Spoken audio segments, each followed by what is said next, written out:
YouTube, TikTok, what's going on?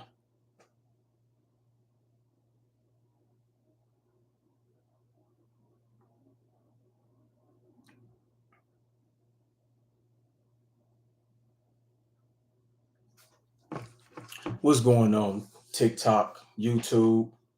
So, today we are going to go live and talk about statistics.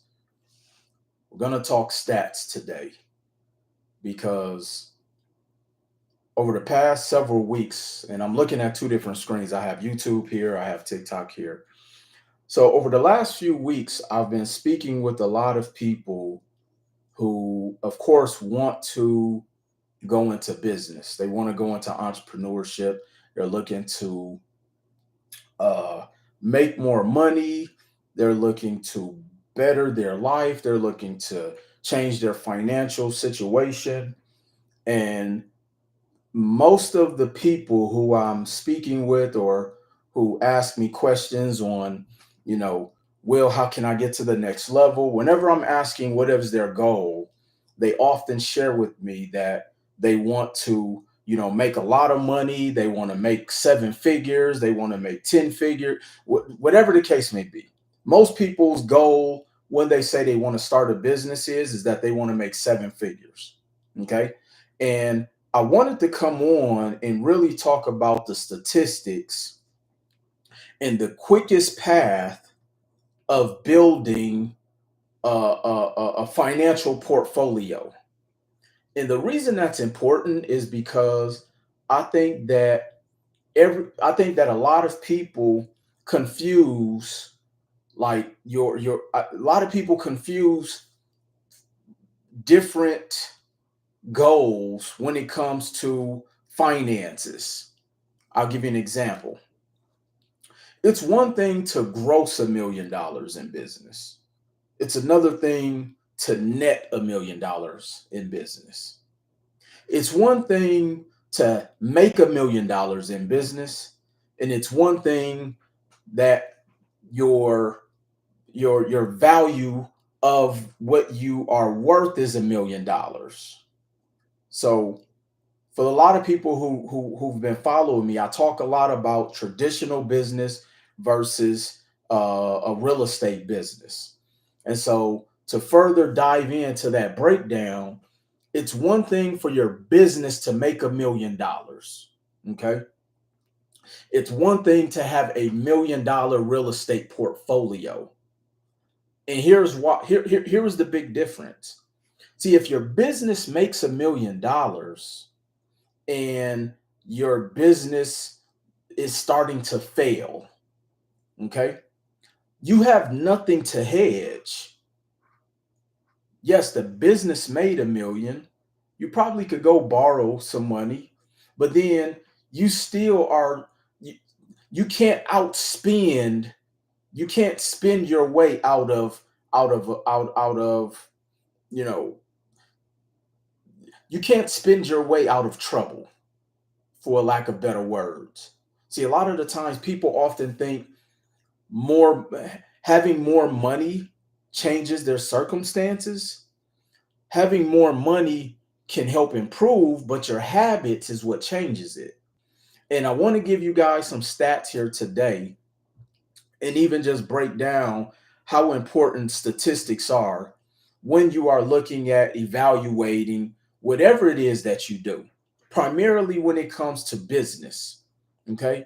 So, for those who don't know, how important are statistics? Okay. How important are statistics? See, statistics help people understand data and make informed decisions. Okay. Let me give you an easy example. When you know that there's a 40% chance of rain, it typically helps you to plan your day.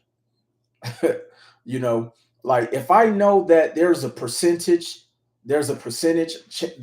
high percentage chance of rain, I'm not going to wash my cars because it'll be a waste. At $75 per vehicle for a wash, I'll easily be wasting my money. Same thing when it comes to business. Do you research statistics when it comes to you making an informed decision when you're looking at doing business? Now, here's a stat that blew me away. Here's a stat that blew me away. For the few people watching this live, because I come on here for the few people who really trying to learn. Okay, these lives aren't for clickbait. I could care less about all of the giving out gems and all of that stuff. Like I come on here really just to teach, and help the algorithm, whatever. So here's some stats that blew me away. For those who are watching in the chat, type in R&D, which stands for research and development. If you're following this live, type in the initials R and D. R&D stands for research and development. It will actually blow you away how much companies spend on research and development. Why do they spend money on research and development? Because they have to be able to make an informed decision on the they use the research and development to determine the outcome of whatever the result that they're trying to get. For example, when a restaurant is going into a market, going into a new neighborhood or going into a new city, typically, especially major franchises, they spend hundreds, if not millions of dollars in research and development. Why? Because based upon their average cost per ticket or their average cost per receipt, they want to make sure that they're in a neighborhood that is conducive to their average price per receipt. See, when companies are researching their data, they're researching based upon what the average customer spend is. Everybody type in the chat, average customer spend. See, even when I'm doing my analytics for my business, not my real estate portfolio, when I'm doing my analytics for my business, I do my research with my team based upon the average customer spend. Because, for example, you won't see an Ocean Prime restaurant where their average customer spend is $75. You won't see an Ocean Prime in a low income neighborhood. But you will see a Wendy's where the average customer spend is $7. The average customer spend on Wendy's is $7. Now, just because they're in a lower economic neighborhood does not mean that they make less money. Because what they've also done is these restaurants spend millions of dollars to determine how much money is spent on fast food in these lower economic restaurants. This is why you see liquor stores. This is why you see payday loan stores. This is why you see check cashing buildings. Those companies, those franchises, those industries spend millions of dollars determining what neighborhood they should go in, because they know that if they go into a Beverly, like a check cashing place or a check cashing company, know that Beverly Hills is not their target audience. But Compton, and I'm just making something up, Compton may be their target audience. Why? Because they know, and based upon the Census Bureau and the data that they've paid millions of dollars for, they know that most people in this particular zip code does not have a bank account. And they know that because they don't have bank accounts, they still need to cash their checks. Okay. So now, here's something that blew me away. Yeah, mom and pops don't spend millions, which is why a lot of them don't make it. Somebody put mom and pop stores don't spend millions on research, which is why a lot of them don't make it. I actually have the statistics on what the average margins are for a grocery store, for a mom and pop grocery store, the average margins. See, here's something that I really need you all to understand. Just because the business is open doesn't mean it's making a lot of money. See, some of these dry cleaners, they can't afford to close. Some of these mom and pop stores, they can't afford to close because that is their livelihood. They make just enough money to keep the lights on, to pay the bills. This is why they got their family members working there. This is why their nieces, their nephews, their cousins, like they're rotating family members working in those convenience stores. Or you see the owner, the mom and pop owners who's working there 20 hours a week. I mean, excuse me, 16 hours a day. So let me break down some stats for you here. Okay, let me break down some stats.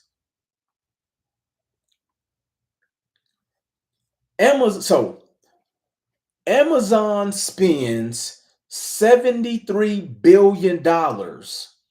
In 2023, Amazon spent $73 billion on research and development. 73 billion with the B. Somebody type 70, somebody put Amazon 73 billion. I'm actually going to give you four companies and tell you how much they spent. No, mom and pop stores are not the exception. Most businesses do not do research and development. Most of them don't. Now, there are some indicators that you can go based upon to help without you having to do R&D. Prime example, when I remember when I invested in the tax business, I knew that if I went into a low income neighborhood, I have a better chance of making more money for my average uh, uh, uh, tax refund fee, my average tax fee, based upon if I went into a middle or upper class. Because usually most middle and upper class families or individuals, they don't really get a tax refund. But in low income neighborhoods, or or neighborhoods where people don't have a job but they still file a tax return and they get 10, $15,000 back, these companies are charging those individuals $500 to $1,000 to file their taxes. They may not tell you that, but there's a lot of back end fees that you're paying that you may or may not be aware of. You may or may not be aware of. I know because I once owned a business in that industry. Okay. Facebook, $35 billion on research and development. $35 billion. Facebook spent 35 billion on research and development. Apple, $27 billion on research and development. Apple spent $27 billion on research and development last year. And Microsoft spent $26 billion on research and development. Microsoft spent 27 billion. Now, the reason they spend this money because, see, let me give you all let me tell you why companies collect data. Companies collect data because this is how they know who to target to, which is why they spend billions of dollars. A lot of that research and development is them buying information on us. See, Facebook is a data collection company. So yes, they spend 20, 35 billion, but then a great bulk of their revenue comes from them selling information. I want you all to write this down. Information is the most expensive commodity on this planet. Go and research these companies who sell data and look at how much they make. It will blow you away. It will blow you away. Go look at how much, for those who run companies and who pay for online advertising. Get into a competitive industry and find and look to see how much the average cost per lead is. In some of these industries, it's $150 per lead. $150 per lead. See, a lot of people, when they go and start a business, they think it's just luck and you're popular and that you make good milkshakes. No, all businesses who study the data, businesses who keep KPIs, businesses who know their avatar down to the color of their eyes are the businesses that are successful. I'm gonna give you all some more stats here. I'm gonna give you all some more stats here.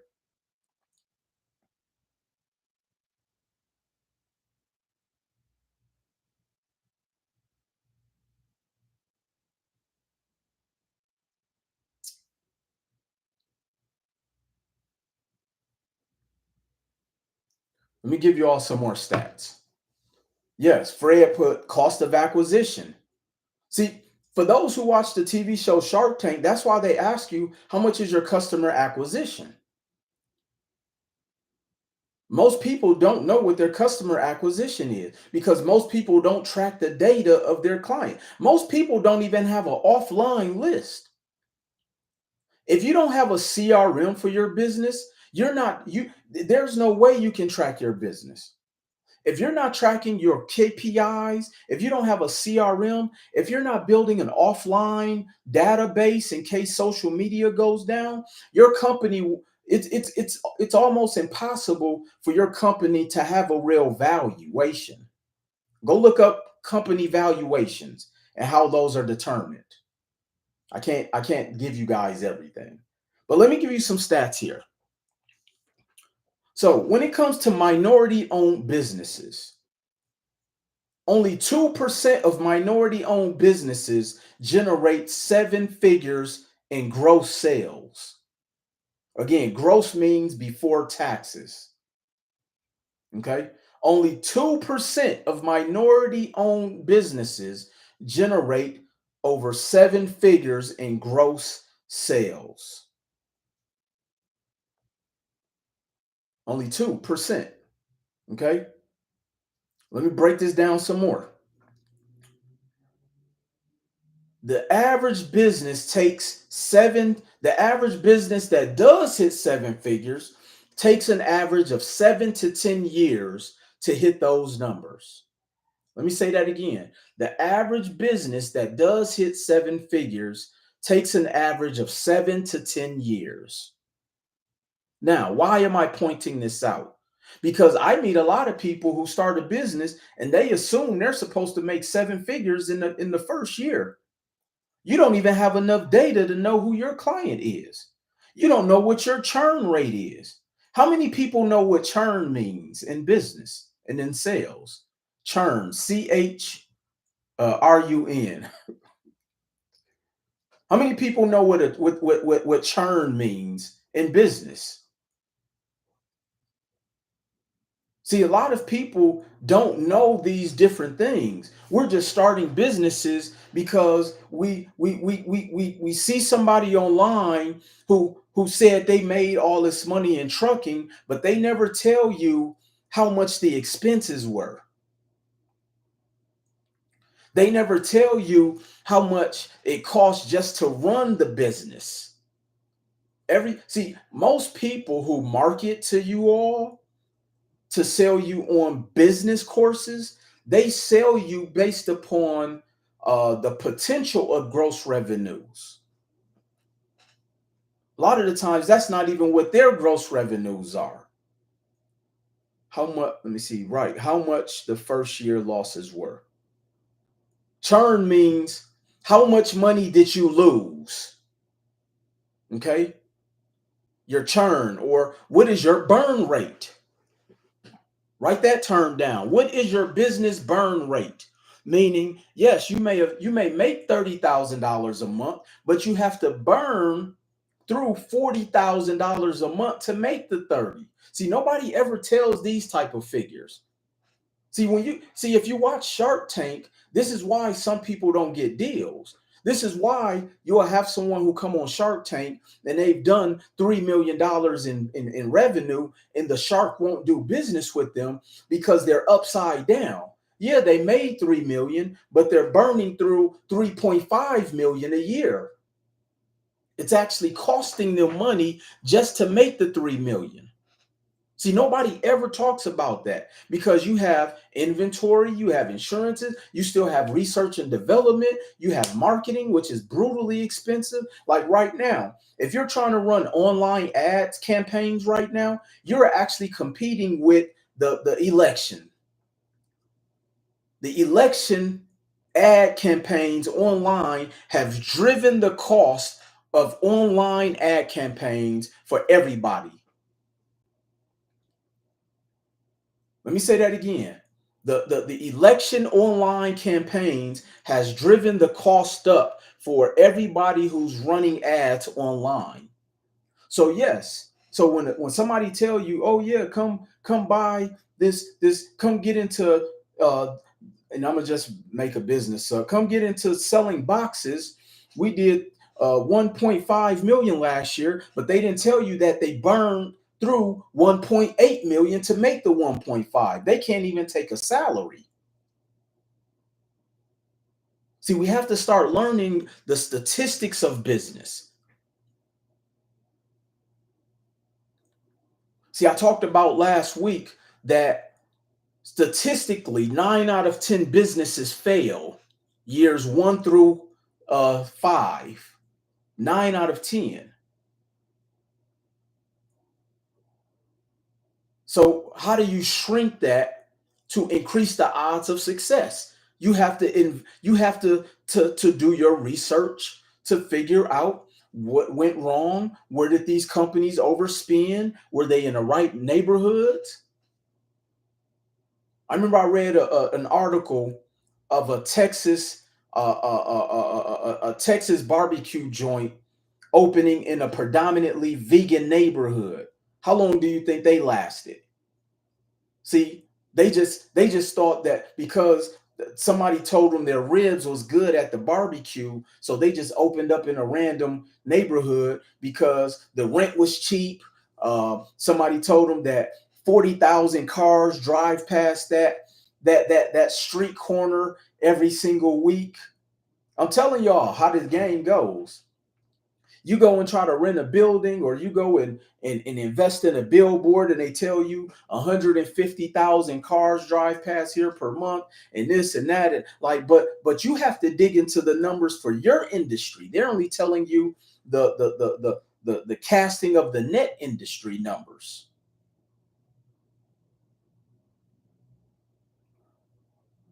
Again, for the average business that does 7 figures, it takes an average of 7 to 10 years for most businesses to gross $1 million. Gross, again, before taxes. And these are and that can vary based on several factors: industry, location, access to funding, and their business strategy. And their business strategy. I can tell you one reason why a lot of minority businesses don't make it is because they price themselves too low. See, a lot of the times people try to go after the low hanging fruit. Well, the low hanging fruit doesn't help you to cover your cost per margins. Meaning, if you're selling, bottles of water, and it's costing you $1.50 a bottle, but you're selling for 93 cents just because you want to look busy. That 93 cents is not all profit. You still have taxes. You still have to put it back into the business. You still got to pay for marketing costs out of that 93 cents. And so by the time you divvy all of that up, either you're not going to make any money, or you can't afford to continue to buy inventory. I see this all the time with businesses. Now, there's approximately 3.1 million minority owned businesses in the United States. 3.1 million. On average, 300 to 350,000 black owned businesses start every year. This is just an average. Okay. 300 to 350,000 black owned businesses start every single year. Now, once we really start digging in these numbers, check this out. Check this out. There's an average of 62,400 black owned businesses per state. Okay? Out of that, you have 1,240 businesses per state that's making about seven figures. That sounds like a lot, but that's really not, because there's 19,000 cities in the United States. So once you break that statistic down, that means there's an average of about 3.1, an average of three businesses per city that does about seven figures. Three businesses on average, three black owned businesses on average does about seven figures per city. Okay, it's a reason why I'm sharing these stats. Now, here's my question to you all, and I want you to answer this question to yourself. How long do you think it will take you, where you are right now in your life, how much you know about business, how much you know about research and development, how much you understand about statistics, how much you understand about funding, how much you understand about churn or about market analysis, customer acquisition? Do you know the difference between marketing, advertising, and branding? How long do you think it will take you to build a seven-figure business? I want you to answer that question. You can put it in the chat or you can answer that. How long do you think it will take you, based upon having to know all of that data? Do you not understand churn? Have you done the market analysis for the industry you want to get in? Do you know what the average customer spend is for your industry?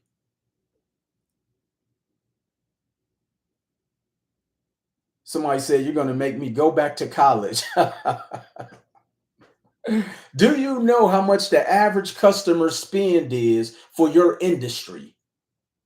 See, this is why a lot of people who are successful and affluent in business, this is why we often don't like to start businesses from scratch.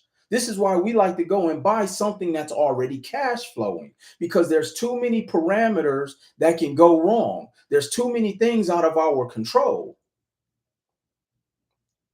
And it costs a lot of money. I just broke down that Amazon spent $73 billion in 2023 in research and development. And so now, not saying that it's not possible, but so now you're going to go and start a t-shirt company or an e-commerce business, and you've done no research to figure out what the average customer spend is for the bottles of lotion you want to sell, for the candles you want to sell. Because here's the thing that I see a lot. You will have a surge of sales in the beginning, and then it starts to taper off, because now you have to actually start spending and calculating what your average customer cost, your average customer acquisition is, to be able to get a customer. Because in the beginning, let's say your average customer spend is $15. It may cost you $40 for a customer to spend 15. Have you done that research? And do you have the capital to burn $30 per customer? Now I'm going somewhere with this. Just follow me. Do you have the $30 to burn from that $15 you make per customer, but it costs you $45 to acquire that customer? One, because of the competition. You're competing against Amazon, who spent 73 billion. You're competing against Dollar Tree, where they can buy candles for $1. You're competing against the grocery store. You're competing against all of these different companies who spent the money to figure out where why customers buy the way they buy. They spend billions of dollars to determine customers' behavioral patterns when it comes to spending money. I'm going to actually help you all simplify that here today, though. So, how long would it take you to build a business that is grossing seven figures? Can you afford to burn the burn rate to get there? Now, let me give you some more stats. So now, in business, they have what's called a low margin, a mid-range margin, and a high margin industry to determine the average net income for businesses per industry.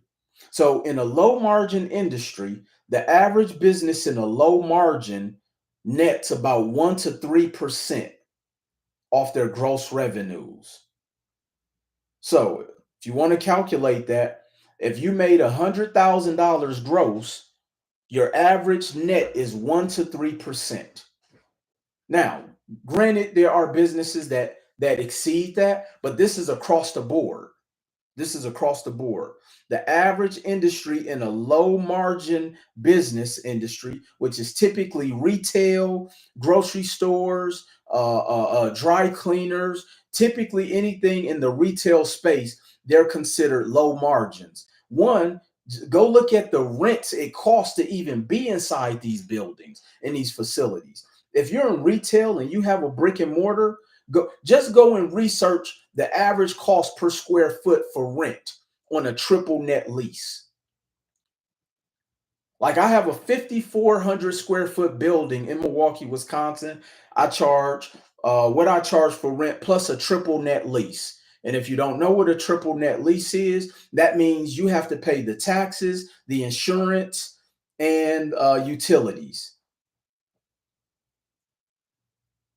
So let's break that down. So if I have a 5,000 square foot building, and let's say I charge $1.25 per square foot. So 5,200 square feet times $1.25. That means I can charge upwards of $6,500 to lease my building, on top of the expenses, taxes, insurance. So this 65,000, that's not including taxes, insurance, and utilities. This is that plus the triple net. So in some of these more, so if you haven't been to LA lately, go drive down Los Angeles and look at all of the abandoned buildings. Why? Because the cost of rent is getting so brutally expensive, these companies are just walking away from leases. One, because they bought at the peak of markets in the past 2 years, or past 4 years, excuse me. See, once you start to understand that everything is statistics and math, you can make decisions a lot easier when it comes to your financial path. And I'm gonna walk you through that today. Let me tell you what a mid-range margin business industry is. A mid-range can do anywhere from 5 to 10%. And this is things like in manufacturing, restaurants, those industries. But here's the thing. You're also spending a lot of money on inventory. You're spending a lot of money on employees. You got to cover costs for salaries. You have to cover costs for insurances. You have to cover costs for the liabilities, all of these things. Nope. Excuse me. Nobody ever shares those expenses with you. On top of running a restaurant. I was watching a video about restaurateurs and people who open up successful restaurants. Okay, who open up successful restaurants that does very well, and they are able to be in a position to start franchising. And they said, if you want to make a restaurant where people want to continue to come back from the standpoint of ambiance, you're going to spend $1 to 2 million just on the renovation, on architecture, on renderings. Like just to get the doors open, it's going to cost you 1.5. You know how much fish you have to sell to recoup 1.5? You know how much French fries you have to sell? You know how much mashed potatoes? So one of the restaurants of my choice out here in Las Vegas is STK's. Not necessarily for the food, but the ambiance. Okay. And I can remember prior to the pandemic, I used to be able to get a Del Monaco 8-ounce steak for about $85. Okay. Before the pandemic, I used to be able to get a Del Monaco 8-ounce steak, the Del Monaco cut. Okay. 8 ounces for about $85. After the pandemic, because the cost of everything went up, that steak is now 115. That exact same. So there was a $30 margin increase. Why? Because their cost went up. Start paying attention to when restaurants or businesses increase their costs. It's because the cost that the cost for them to even be able to sell those things have increased. The cost of lumber for my builders have increased. The cost of water, all of these things, the cost increase. Go look at the cost at your favorite restaurant, especially like your 3.5 to 5-star restaurants. The cost of lamb chops have increased. The cost of a good cut of steak. Prior to the pandemic, again, another one of my favorite restaurants, Catch. I could go to Catch, and I used to get the hot stone Wagyu, where you there for and I forgot the cost, but you get 6 ounces of Wagyu cut, and they bring out some hot stones, and essentially you grill your Wagyu on the hot stones right there at your table. Okay. Now, prior to the pandemic, I used to be able to get the hot stone Wagyu at a certain cost per ounce, and it would normally run me about $145 for I think 4 to 6 ounces of Wagyu cut for on the hot stones. Now it's almost 275 because again the cost of Wagyu has increased.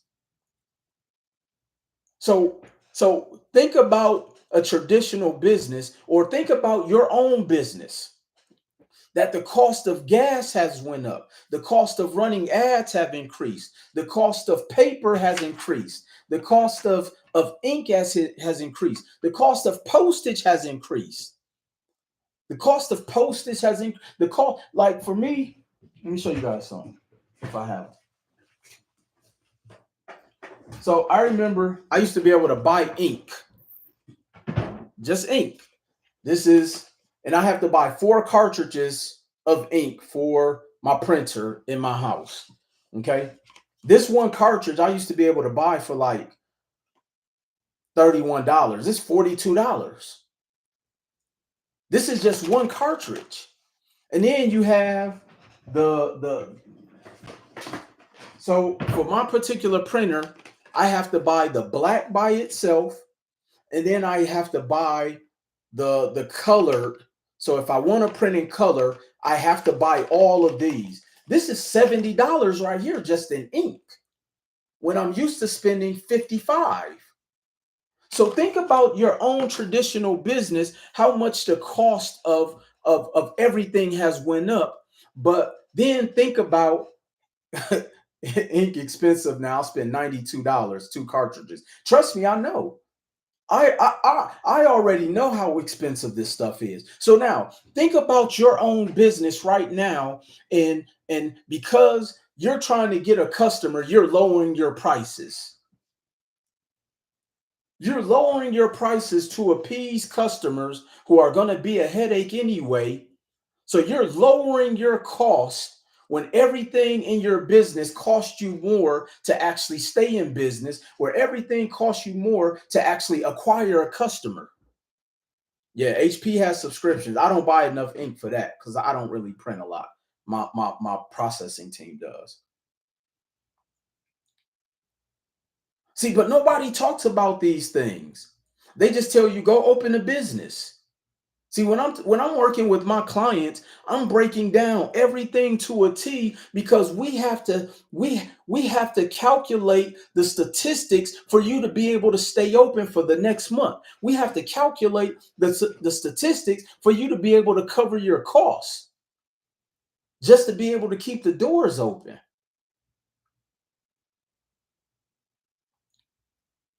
Everything has increased in business. Why are you cutting your costs?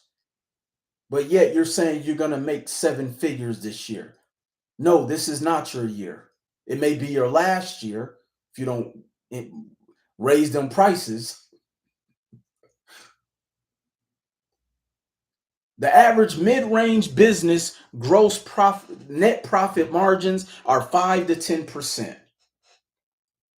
Now, a high range industry is 15 to 20%, which typically are in the tech space and in consulting businesses.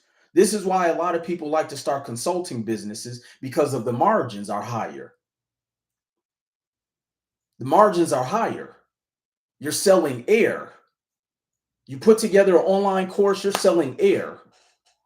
But now you still have back end, like one of my softwares for me to run my CRM is 60,000 a year. A lot of you out there who have businesses who have CRMs, you know how much a good CRM system costs you. My CRM system is 60,000 a year. That's not including my automations. That's not including my email campaigns. That's not including how much I'm paying for my funnel builders. That's not including how much I'm paying for my customer service team. And God forbid you run a good text messaging campaign where you're sending 10,000 text messages a month. You're spending 15,000 a month on text messages to get a 3% open rate. But nobody tells you these things. They just say go open a business, work really hard, stay up late, get up early, and pray that you will get to the next level. No, you have to know the statistics of how much every dollar you're spending is going to cost you. You need to know your average customer spend. You need to know how much it costs for you to keep the doors open. You need to know your break even rate. You need to know your KPIs. How many leads does it take for you to convert one customer? How many converted customers does it take for you to get a sale at your low ticket offer? How many conversions does it take for you to get a low ticket offer to a high ticket offer? Then how much are you paying your staff to even close those sales? You have to be able to calculate all of that cost because I know so many people that they'll sell a $50 product and make negative $10 because they make 50 and think that's profit. No, 25% go to taxes. Then you still got to keep the lights on. You still got to keep your software running. You still got to pay for your blue check on Instagram. Nobody tells you these things.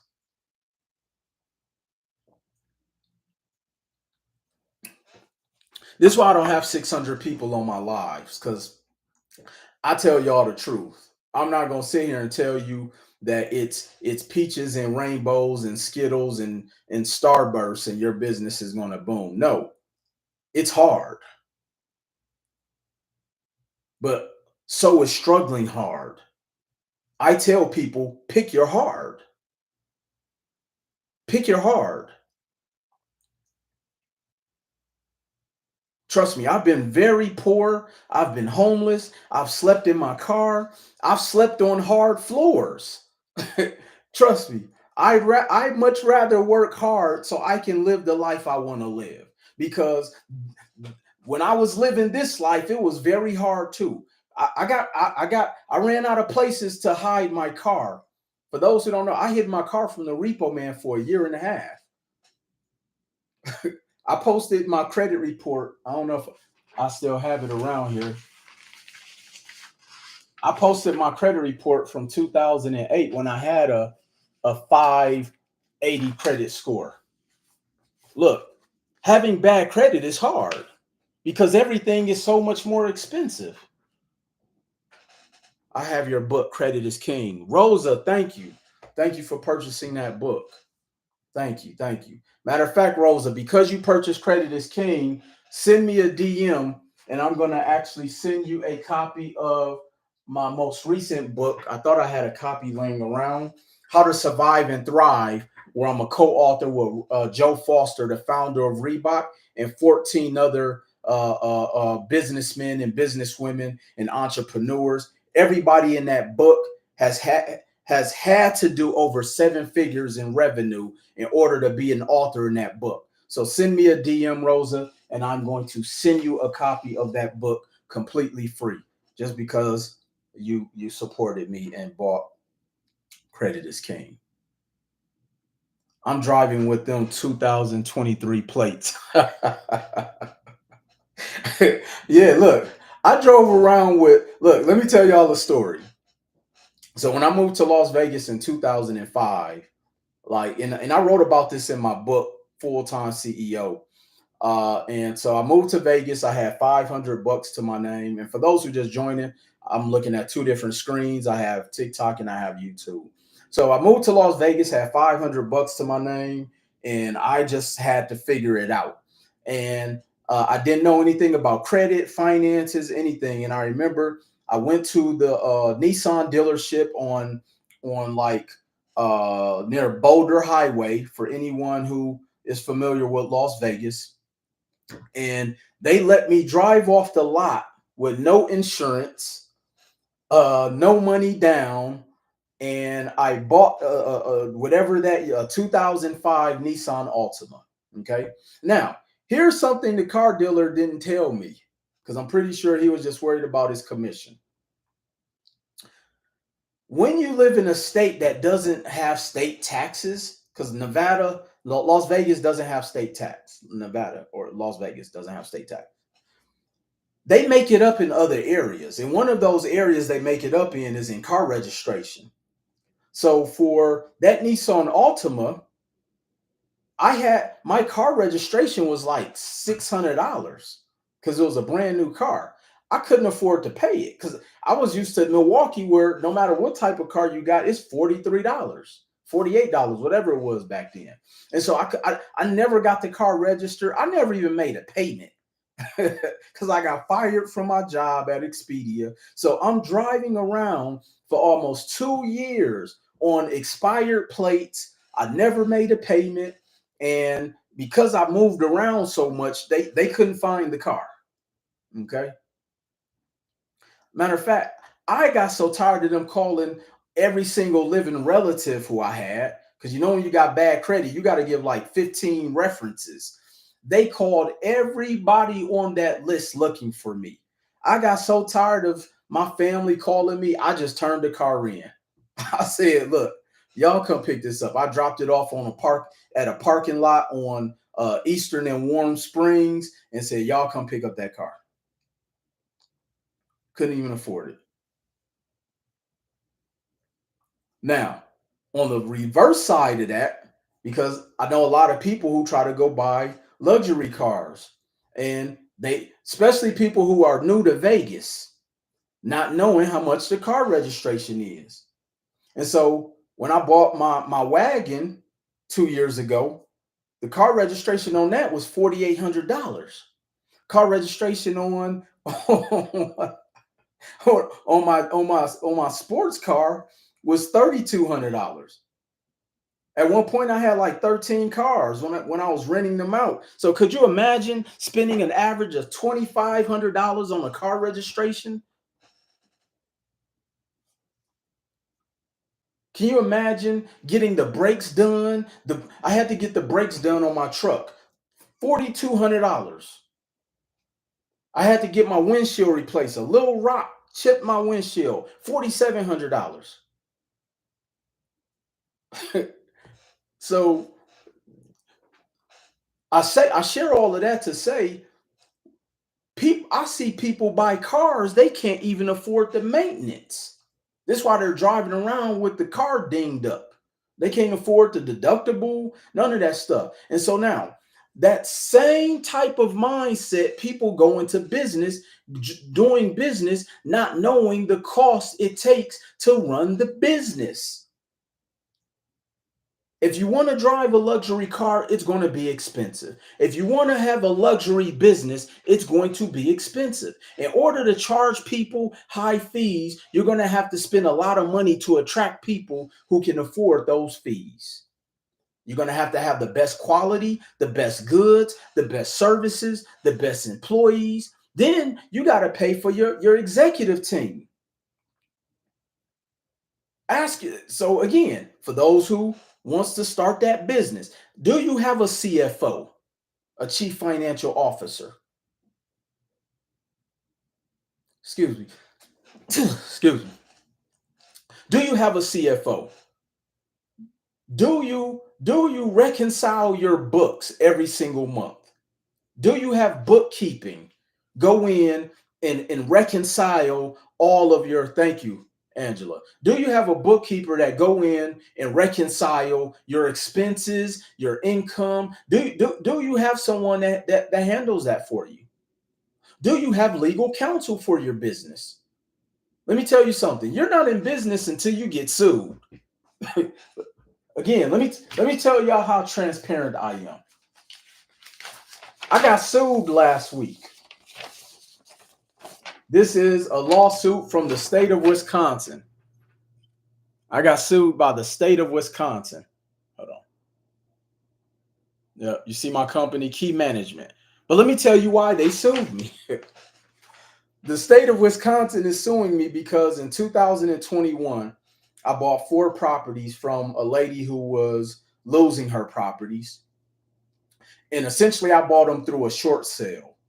And when I paid them, and I actually posted this video. I posted I even posted the wire certificate showing where I paid it, because I had to send it to their attorney, or my attorney had to send it to their attorneys.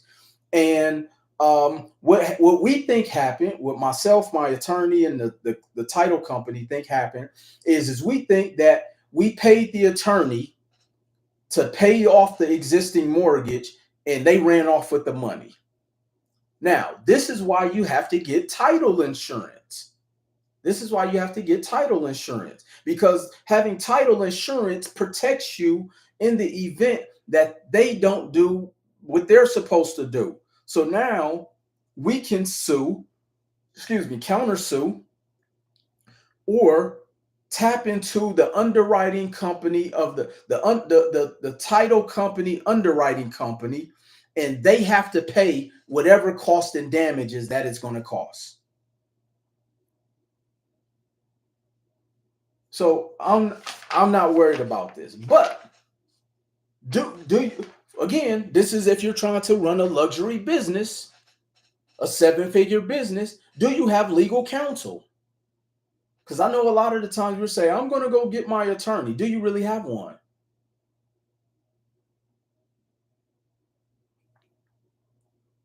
Do you have a customer service department? Who handles your problematic clients? Do you have a marketing team? Can you delegate? Do you even have a virtual assistant? Now, I'm not saying you have to have these things, but you can only do so much to make so much within your business before you have to start delegating, before you can make more money. Now, why am I sharing these things? I'm sharing these things because That is a much more difficult route. Thank you, Angela, for you to be able to hit the metrics or hit the numbers that you want to hit financially in business. Again, all I'm doing is sharing statistics with you. Now, let me tell you, if I had to start all over again, what would be the quickest way I would put myself in position to have a seven-figure business? Again, the fastest way to get a seven-figure business. Okay. Marlon said, I know about that. So now, two ways, two ways. And I'm going to give you the easiest way last. You got to buy a business. You got to buy one. But now, here's what they don't tell you when you buy a business. See, even when you buy a business, the failure rate still is high because let me ask you all a question. And I want you all to answer this question. And please feel free to answer it in the live. Thank you all for the hearts on TikTok. I'm not used to this. I just started going live on TikTok, really. So let me ask you all a question. Are you good at people managing? Can you manage people? Do you have the emotional intelligence to deal with problematic clients and customers? Do you have the emotional intelligence to deal with problematic staff? Because, see, emotional intelligence is how you react and respond. Can you sit there and have someone verbally assault you and cuss you out and you be able to understand that people are people and you still can come up with a resolution for whatever their problem is? Thank you for the gifts. Thank you. Thank you all for the gifts. Man, y'all making my day today. Do you even know anything about the industry you will buy the business in? Do you know anything about the business you're buying the business in, about that industry? So that's one way. Let me tell you all the easiest way. If I had to start all over again, I would focus on a real estate business. And here's why. If I had to start all over again, I would focus on a real estate business. Here's why. See, unlike a traditional business, you have to know every aspect, and it costs you to hire someone in every single aspect. Yes, I need to talk to you before I get my brick and mortar. Absolutely, Angela. Send me a direct message. We got you. We have a whole staff. See, when you start a traditional business or open a brick and mortar, it costs you to hire an attorney. It costs you to hire a staff, and it costs you, except anybody who you need to have on your team for delegation purposes is going to cost you. But let me tell you the power about real estate and being a real estate investor and building a rental portfolio. Everybody type in the chat 18. Everybody type in the chat 18.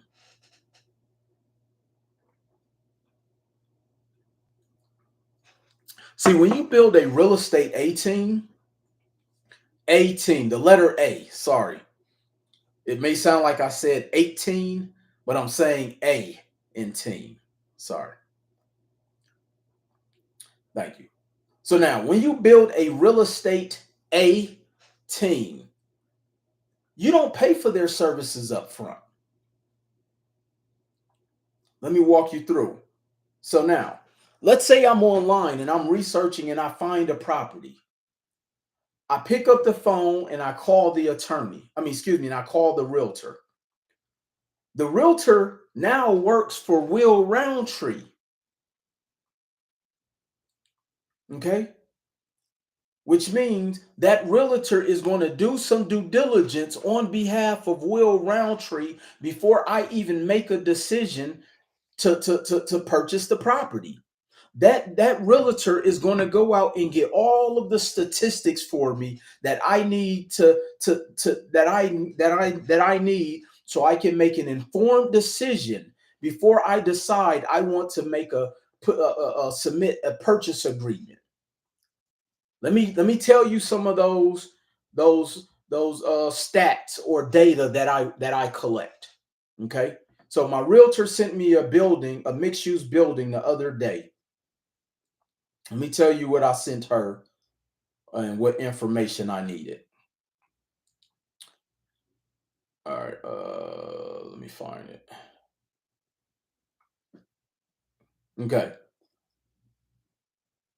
so she sent me a mixed use building that's already cash flowing. Again, remember, I like businesses that's already cash flowing. So I'm going to buy real estate that's already cash flowing.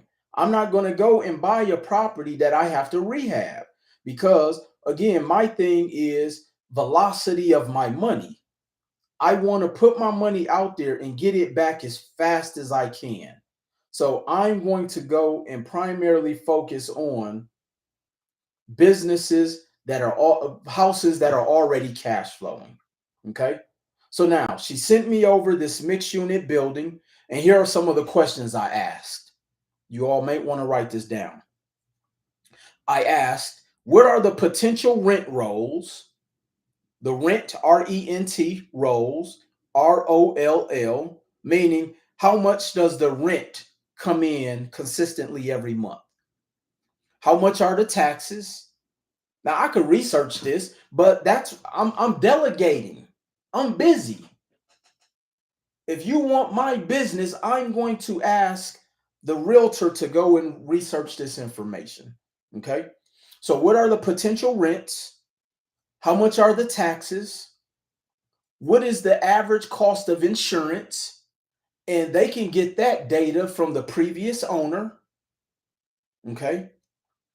What is the average cost of utilities for for the owner? Because some of the utilities the tenants pay.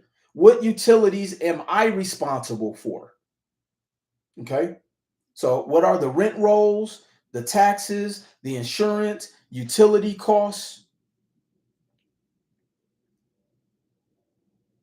Okay. So those are some of the main questions I'm going to ask first.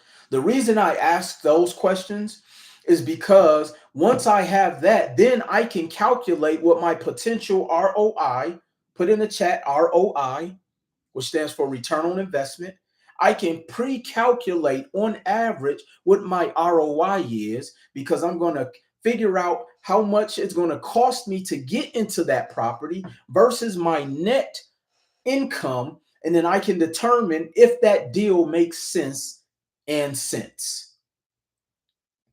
Okay. And again, the realtor's getting all of that information from me for me. So again, I'm delegating and I didn't even pay for their services yet. Okay.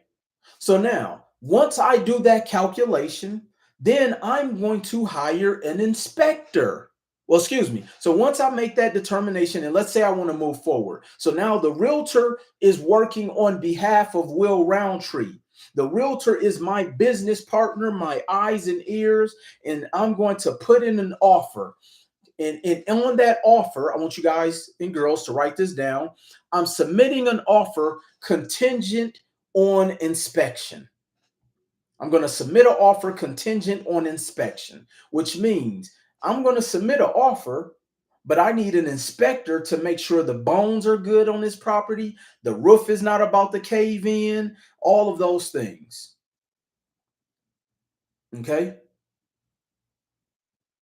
And a lot of the times that home inspection, and now again, the inspector is the one who is inspecting it. They're professionals, they're licensed. So you're not going to go and use your virgin eyes trying to go and spot problematic areas. Because 9 times out of 10, if you really like the property, you're going to be biased. You would buy a tent. You would buy a house on shifty grounds if you really liked it. But no, that inspector is going to go out there and make sure all of the things are in place. and there's nothing problematic. Okay. Now, let's just say there are some issues. That doesn't mean you don't get the property. What you're going to do is you're going to take that inspection and go in and negotiate the purchase price.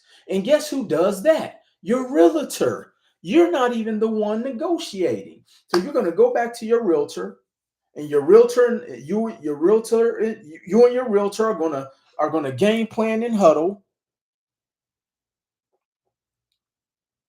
Sorry, TikTok. You and your realtor are going to game plan and huddle. And let's say the inspection report comes back with $50,000 worth of damage. I'll actually give you a real scenario. Okay. And I actually posted this in my on TikTok last week. So I'm purchasing a 8-unit apartment building, and they're selling it for $500,000. That was the purchase price. The inspector went out, and the entire roof has to be replaced.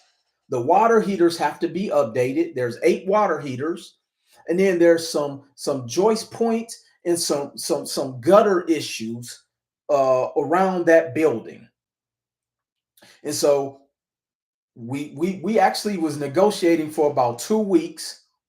I held my ground. I stood on business, and I was able to get the purchase price from 500 to 433,000. From 500 to 433,000. I actually posted the amendment on my TikTok. You can go and look in my stories and see the amendment I posted. Now, that reduction is going to be used to cover the cost of those repairs. Because when you get an inspection, you can negotiate for one of two things: either make the seller pay for it and get it done, or to give you a price reduction. That way, it doesn't cost you above the purchase price. Again, my A team is the one who's doing this. I'm not even involved in a process. I've never even seen the building in person. I've never met the inspector. I've never even met the realtor in person. These are all of the things that I teach you, by the way. So then once we get that inspection, we've negotiated the purchase price, so we got the reduction in price. Now I'm going to pick up the phone and call my lender, and the lender is going to give me a loan at an 80% LTV.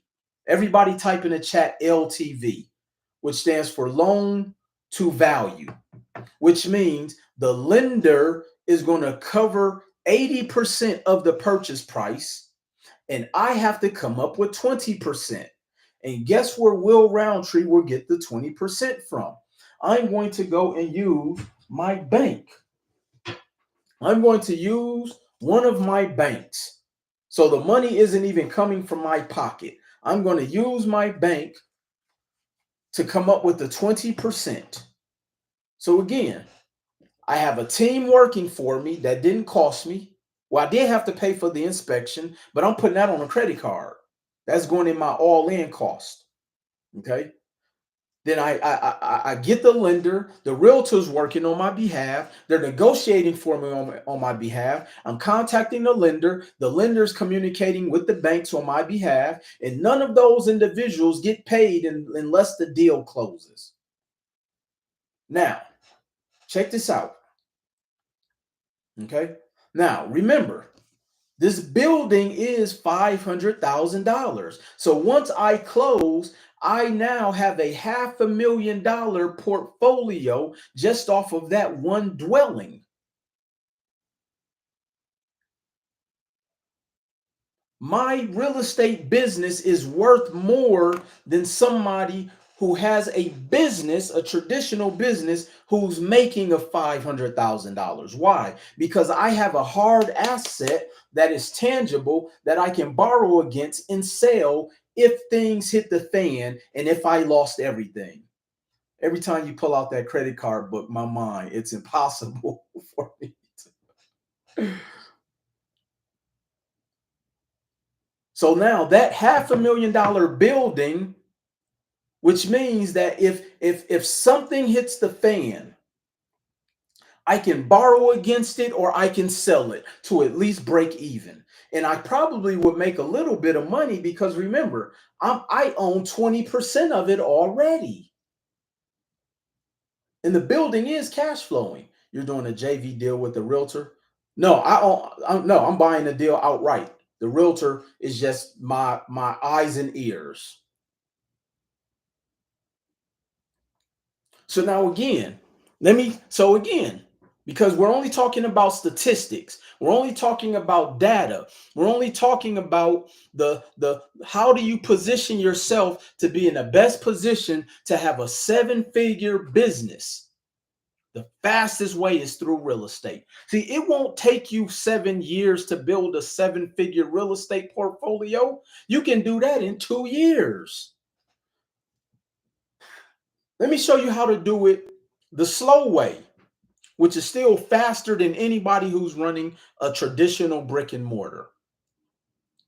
What I do is I teach people how to get their first property within 90 days and how to increase their net worth by a minimum of $100,000 with one property.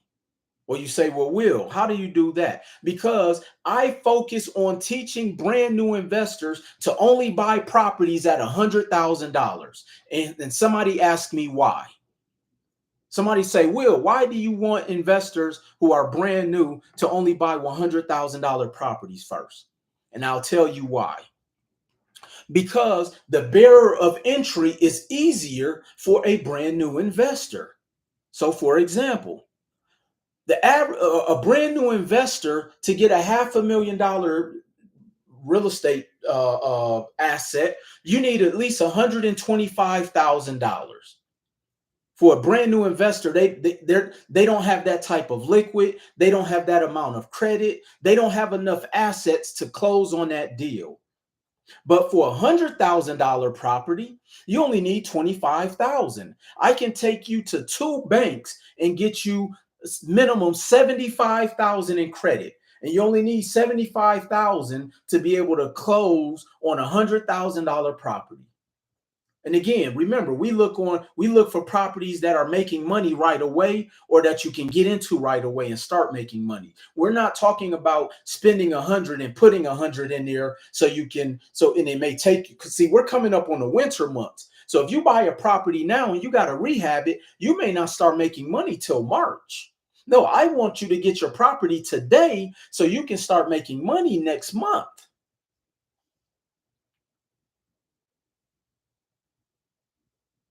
So imagine over the next 2 years and you bought one property per quarter. Wow, this is so good and you're giving it away for free. Thank you, Angela. I've been doing this for 7 years, giving this away for free. Now I do have programs where I charge people, but yeah, I give you the data for free.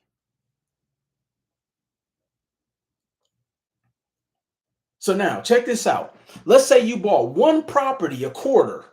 One property a quarter, $100,000 property once a quarter. That's four properties. Okay. Everybody grab your calculators. Okay. Because remember, we're only going based off of data. We're only going based off of data.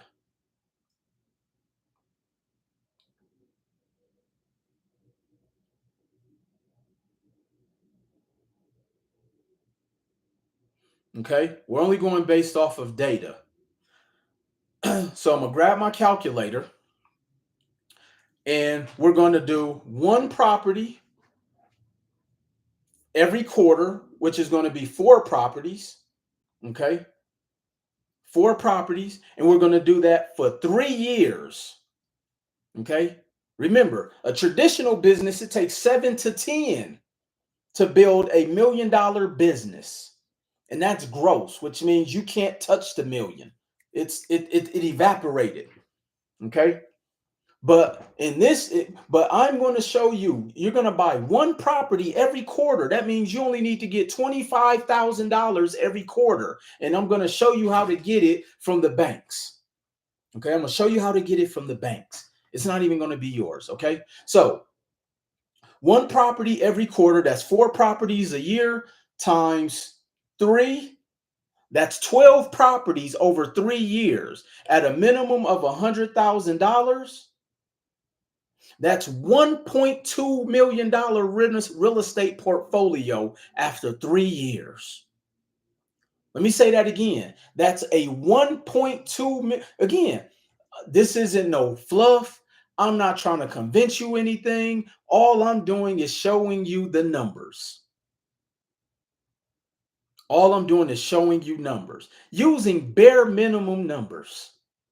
I'm not telling you to go buy a multi-family. Matter of fact, your first deal shouldn't even be a multi-family property, because if something breaks, odds are you can't afford to fix it. That's why they're selling me this 8-unit building right now, because they can't afford the $10,000 for the water heaters. They can't afford the $50,000 to fix the roof.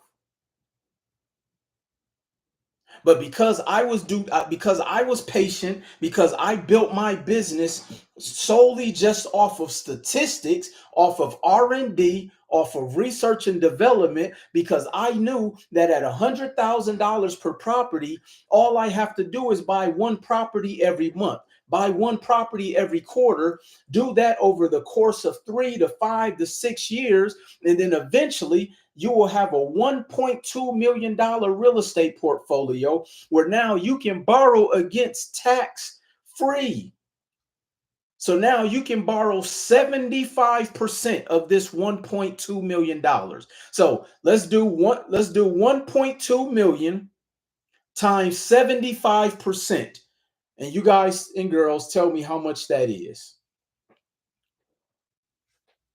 1.2 times 75%. That means I can borrow $900,000 tax free.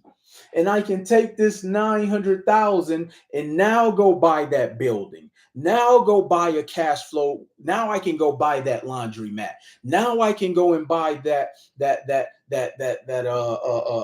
car wash. Now I can go and buy the business, and here's what's going to happen. Now I've hedged my money, because if those businesses go bust, the rents from those properties are going to cover the cost on this 900,000. I don't have to go out there and get a part-time job as an entrepreneur to cover this cost. I don't have to go out there and start selling my cars. I don't have to go out there and tell, you don't got to tell your spouse to go get 2 jobs. You don't got to sell, you don't have to liquidate the kids' college fund. You don't You don't have to do any of those things, because you're going to borrow from that $1.2 million portfolio you have tax free and get $900,000 tax free. And now you can go buy that barbershop. You can go buy that car wash. You can go buy that self-storage business. And if those businesses are slow in making income, the rents from your $1.2 million portfolio pays this 900,000. It doesn't come out of your pocket. This is why you have to own real estate, ladies and gentlemen. So when I get people who come on my lives or in my comments saying real estate is a scam, I often ask, what is the scam of something that you participate in every day? Unless you're homeless under your tent trolling my comments. That's the only way. If you're trolling my comments from under a tent, you know I need a class. DM us, Angela. This is what I teach people. This is what I've been teaching for the past 7 years. I've traveled the country. This is why I'm a co-author in the book with Joe Foster from Reebok. This is why Adam Carolla, who I was one of the only real estate investors who offer a course to be on his podcast. Adam Carolla has like the #1, #2 podcast in the country, right behind Joe Rogan. And no, I didn't pay to be on there. This is why they have me on these platforms, because I show people how to hedge their money. I show people statistics. I'm not coming on here talking theory. I'm not trying to sell you on a course. Look, I could care less if you do business with me because I have enough real estate to where I'll be fine whether you want to work with me or not. Because I know how to take this and go buy real estate. I know how to take this and buy 8-unit buildings from tax-free money from a portfolio. I know how to go find properties that are already cash flowing at $100,000 and below.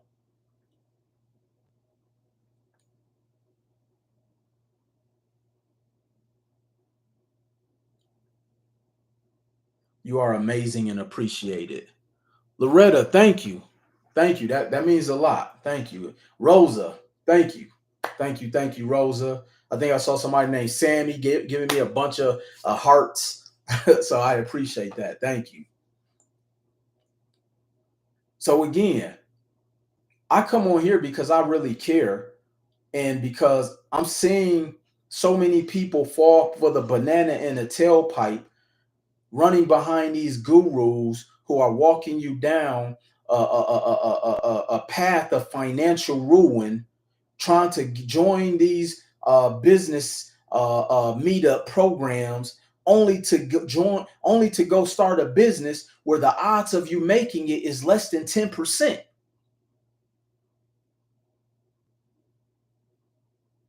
I didn't even talk about a specific industry. I just gave you stats on business. See, I often tell people what all I really teach economics. This is bigger than real estate. All I'm really doing is teaching you economics, how to utilize statistics to put yourself in the best position to get the best result financially. In real estate, which why 90% of people who own real estate wins. Let me give you another point. This one is gonna mess you up. Is it a way to use my veteran home loan certificate to purchase a property? Absolutely, Lady Sharice. Absolutely. I show people this every day, all day, and twice on Sundays. Let me give you another statistic. Reach out to me, Sammy. See the link in my bio. You can book a call to speak with my team tomorrow. Send me a direct message. Let me give you another statistic. This one's gonna blow your mind. This one's gonna blow your mind. So think of any business industry and look at the amount of competition. Okay, think of any business industry and look at the amount of competition. This is why a lot of businesses have to keep slashing their prices because of the competition. But see, here's the beautiful thing about real estate. See, us as real estate investors, I'm not in competition with another investor. See, the tenants are in competition with each other to rent out my units. Because let me ask you all a question. As long as you have been on this earth, and I don't know how old you are, as long as you have been on this earth, how long have people needed somewhere to live? We've been through 3 depressions and recessions. The recession of '88 during the Reagan administration, the recession of '07 with the housing market crash, and the recession that is taking place now. We went through one global pandemic. So we went through 4 black swan type of financial catastrophes. And let me ask you this all question. How many times have rents went down? I want to see your answers. We've been through 4 black swan economic crises, 3 recessions and a global pandemic that shut the world down. How many times have rents decreased? As a matter of fact, coming out of the pandemic, the rents increased. The demand for rents. Matter of fact, let me tell y'all something. It's not even enough housing, which is why tenants are in competition to rent my places. Tenants are in competition to rent your places. This is why you want to be the landlord, because tenants are in competition to rent your place. And once the feds cut the rates, this is where people are about to change their lives financially forever. Because let me tell you something, if you just get one property and you've increased your net worth by $100,000, you're in the top 5% of net worths in North America. Let me give you another statistic. Write this down. Because sometimes you need to visually see these numbers for it to make sense and sense. So, the average person who works 40 years at a company, okay? The average person who works 40 years at a company, if they were to contribute to their investment fund, their 401k or whatever it is, after 40 years, should have an average of $240,000 in their retirement fund. If they work 40 years, they should have an average of 240,000 in their retirement fund. Hold on. I'm sorry, TikTok. I got to figure out how to make this to where y'all are not reading this backwards. I'm sorry. I'll work on that next time. I'm still learning how to go live on TikTok. Okay. So after 40 years, 40, you get a slice of pizza. You get a slice of pizza and you get to go home at 12 o'clock. You still got to come in and work 4 hours. Yeah, I'm going to use the invert filter next time. Thank you, Pretty Weird. Again, I just started going live on TikTok. So thank you. So now let me tell you what the average person actually has. Remember, they're supposed to have an average of 242,000. Okay. There we go, TikTok. Thank you. Thank you. Thank you. Okay.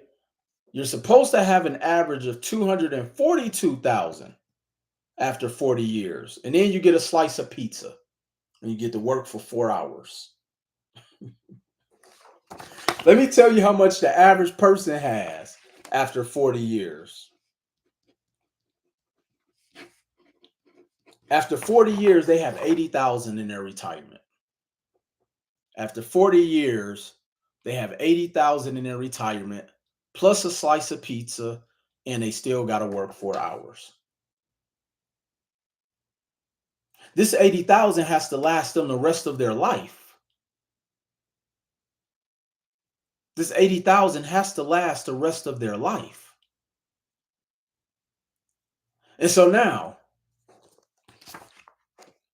I show you how to get one property at 100,000. And I think Angela says she's 31. So imagine, Angela, if you do this before the year is out. Imagine you working with me and my team, and I show you how to get your first property. Not saying you don't have one now, but your next investment property for $100,000 that's cash flowing, and now your net worth has surpassed the average person who's been working for 40 years at that company, who's going to get a slice of pizza and still got to work 4 hours. You're in the top 5% of net worth individuals in North America.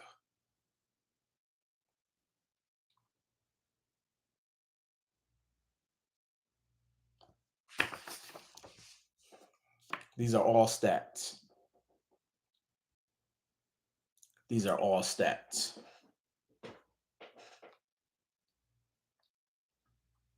I'm going to give you all an opportunity to speak with my team. You can actually opt in to our text campaign and speak with my team today. You can text 702. Somebody type this in the chat. Katina, are you still in here? How you doing, Katina? I think I saw you. So 702 702 9904. That's 702 702 9904 and text the word STL because we just got back from St. Louis. So if you text STL to 702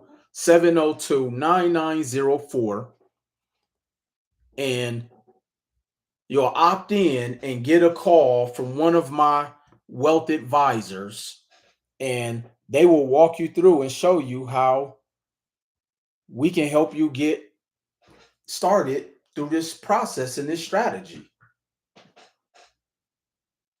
I have a meeting tomorrow in Los Angeles.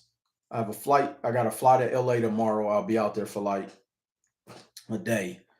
And I'll be in LA speaking with over 200 small business owners because they heard me talk and say that if you own a business and you don't own a real estate, you won't be in business long.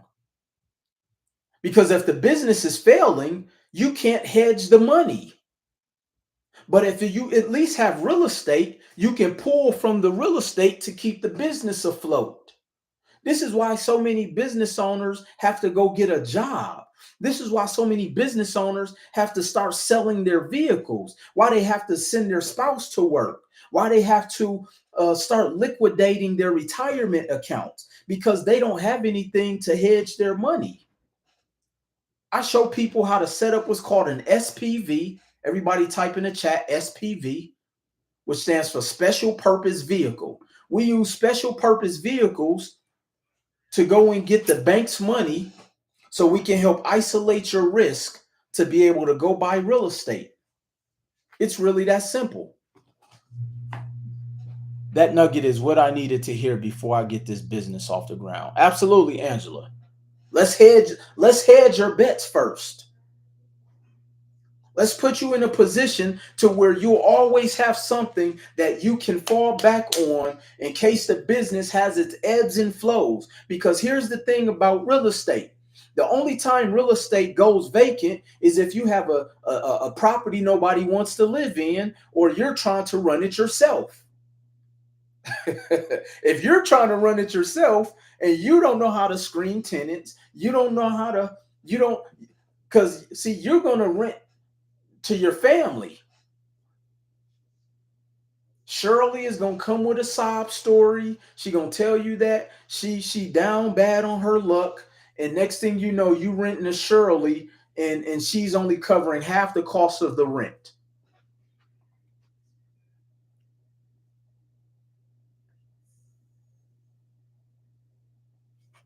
The number is 702 702 9904, and we can help you set up your SPV, which stands for special purpose vehicle.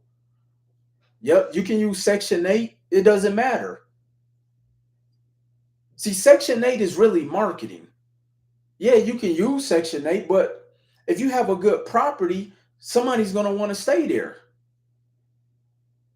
My dad owns his building that he runs a business out of. Mortgage is $400 a month for one building. Yeah. Like my building, I own free and clear right now. So everything I make from that building is all profit.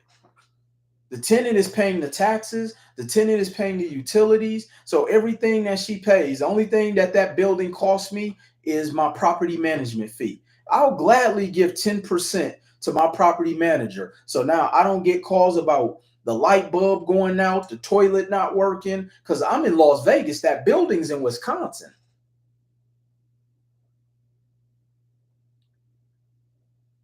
Just that building right there alone nets me an income for more than what most people make a year on their 9 to 5.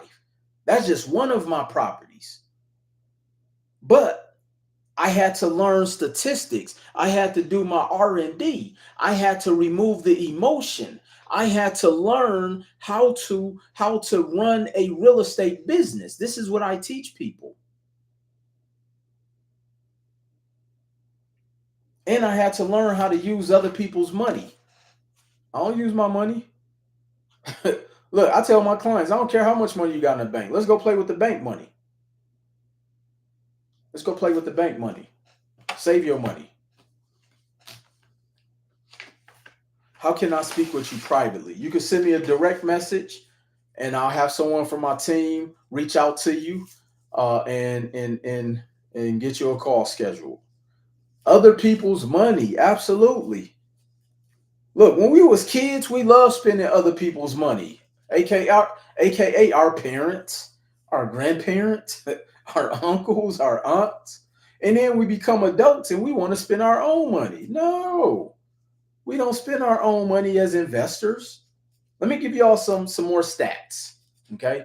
Since y'all like stats. And y'all don't have to believe anything Will Roundtree is saying. Just go and research this, okay? How many credit cards do you have, Mr. Will? I lost count after 150 something. I don't know. I lost count. Let me break this down for y'all.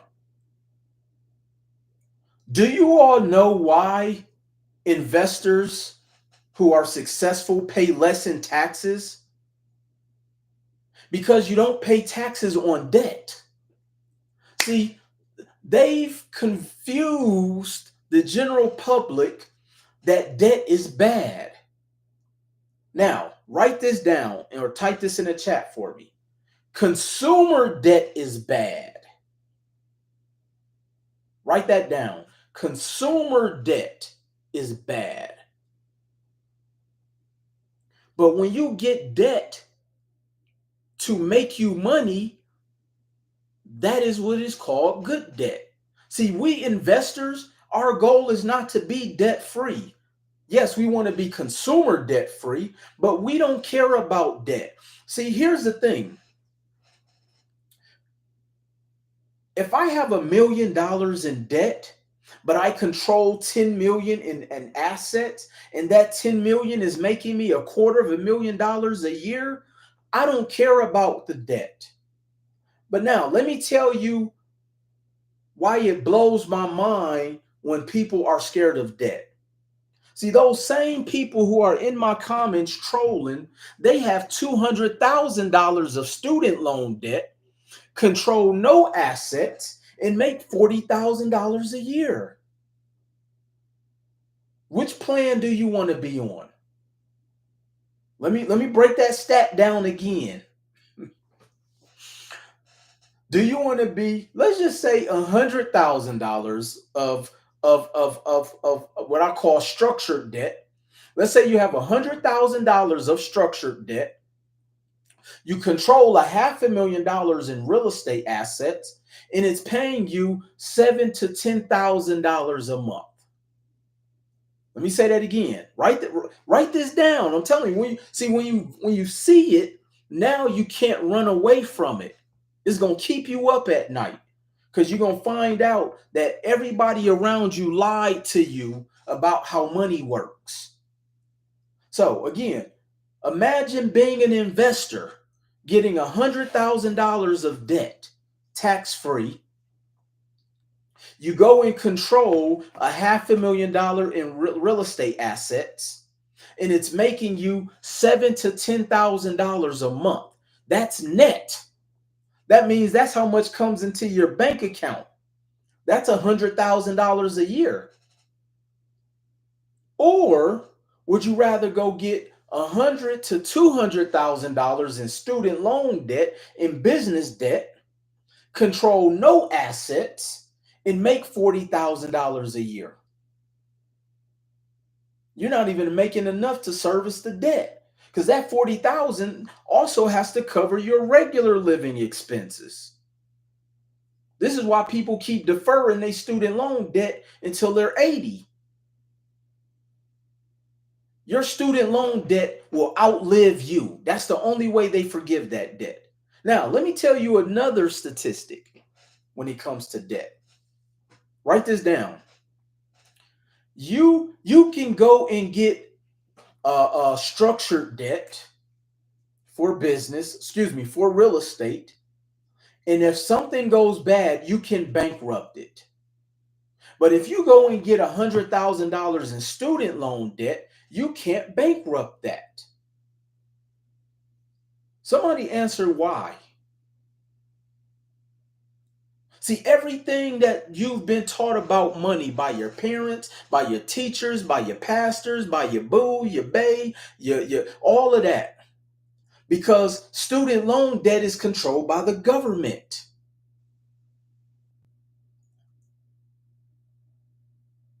Structured debt is not.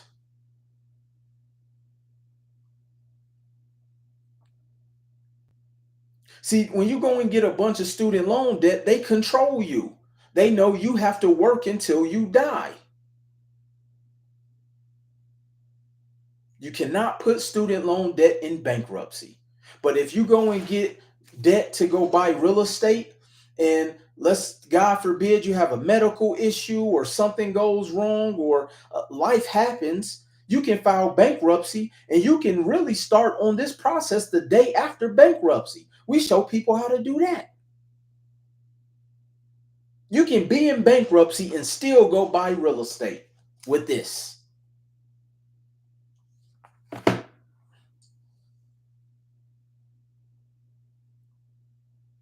I want everybody to type this in the chat. Who do you listen to?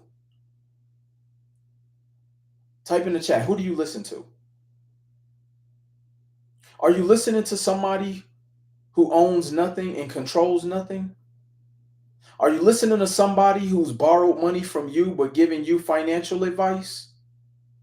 Are you listening to someone who isn't living the life you want to live? Are you listening to someone who knows nothing about money, who's bad with the money that they do get? I've had broke people try to tell me, getting all them credit cards, you're gonna end up in debt. Ma'am, sir, I haven't worked for nobody in over 10 years. I think I'm doing just okay. I own enough real estate that can pay me for the rest of my life. I'm not taking advice from somebody who's going back to get a third degree to make another $7 an hour. No disrespect, but I just believe in playing based off of statistics. I don't make decisions emotional. I don't care about being the first one in my family to graduate with a degree. I didn't care about that type of stuff. I didn't care about having a piece of paper on the wall. I didn't care about being able to fit into the box that you will never get out of. We all want to fit into somebody's box, but once you get in that box, you'll never get out of it. I needed you 7 years ago. Well, I'm here now for you, Angela. It's never too late. How's it going, brother? I can't wait to say something like that. To work for myself and get involved, wholesale real estate. Herschel, no, we're going to buy the real estate. Let the wholesaler sell it to you. No, you buy it, Herschel. I love working with wholesalers, but if you're going to wholesale, at least go and find deals that you can, that go find wholesale deals that you can own. Because I know a lot of wholesalers that's broke right now. Yeah, they can make money. I'm not disrespecting wholesalers at all. I work with them. I love working with them. But I've met too many wholesalers that when they have down months, they're struggling and strapped trying to keep the lights on because they don't have anything that pays them without them having to work. Now I know some wholesalers that's making 50,000 a month, but they've been working their tail off to do that. The average wholesale loan, let's go wholesale and you keep some of the properties and then you sell some, Herschel. Can you give me more information what you're doing?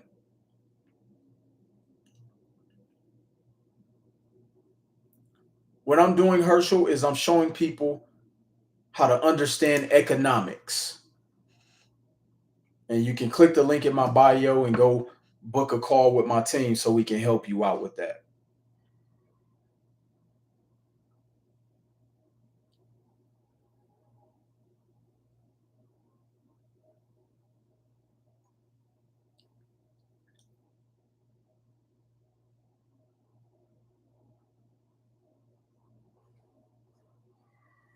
Yo, I need y'all to give me the 10,000 likes. Come on. 414 is in the building.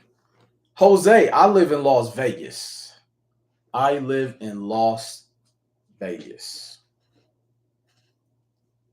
Let me share another stat with y'all. So I live in Las Vegas. Obviously, they have a lot of casinos out here. Like you can gamble in the gas stations out here. It's like you can gamble in the gas stations out here. What's up, Will? Yo, what's going on, family? Kaziesko in the building. So here's the thing about casinos. No matter where you live, if you have a casino, let me tell you guys how bad or why most people lose because they don't play the odds, whether it's gambling or in business or whatever. When you go to a casino, the games with the lowest odds are usually the busiest. Thank you, Angela. She said, we're going to make sure you get them 10,000 likes. Thank you, Angela. You wasn't playing. Thank you.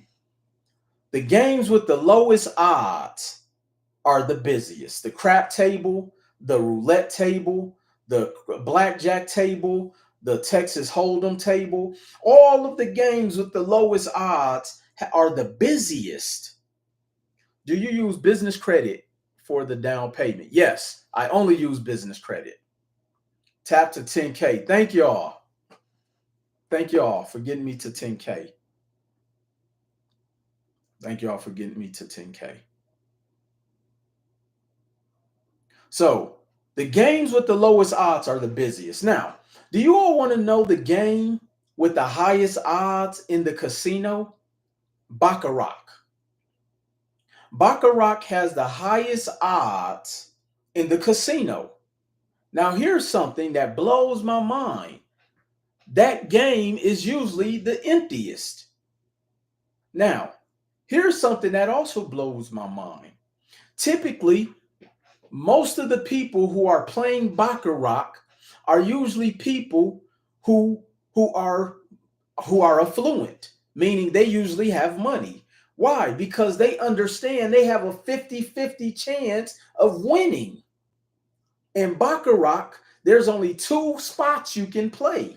You're not playing against the dealer. You're not playing against the other players. You're playing either player or banker.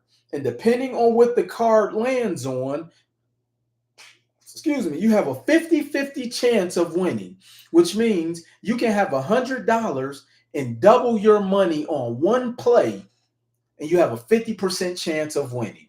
Versus if you go sit at a blackjack table and play blackjack or shoot dice or play roulette or whatever the game is, your odds of winning is 7% or less. It may be 13 in some instances, depending on what spot you play in. So why is it that when it comes to our money, whether it's in gambling or in business, why do we play the game that has the least amount of odds of winning? I'm going to always put my money in a position where I can at least always break even. Because in business, when it comes to your money, if you can break even, that is a win. How do you pay the business credit cards back when you make the down payment? Through the rents.